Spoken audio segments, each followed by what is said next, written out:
একটি জুতো দিয়েই আপনারা কখনো টয়লেট পরিষ্কার করে দেখেছেন? বন্ধুরা, আমাদের বাড়িতে এরকম ধরনের অনেক পুরনো জুতো থাকে, যে জুতো হয়তো একটি ছিঁড়ে গেছে, হাওয়াই চপ্পল আরেকটি রয়ে গেছে। এরকমই একটি পুরনো জুতো নিয়ে নিয়েছে আমি, এখানে একটি নিয়ে নিয়েছে কসবাইট। কী করব, জুতোটাকে কসবাইটের পেছনে রেখে একটি সুতো নিয়ে নিচ্ছি। সূচের মধ্যে পরিয়ে আমি এখানে লাইলনের সুতো নিয়েছি।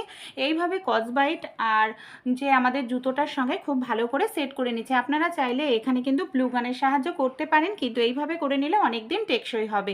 তারপর খুব টাইট করে গিট দিয়ে নেব। পুরোপুরি রেডি হয়ে গেছে। এবার কি করব, জুতোটার নিচের দিকে যেখানে কসবাইট আছে সেখানে আমি দিয়ে দিচ্ছি বেশ কিছুটা পরিমাণ হারপিক।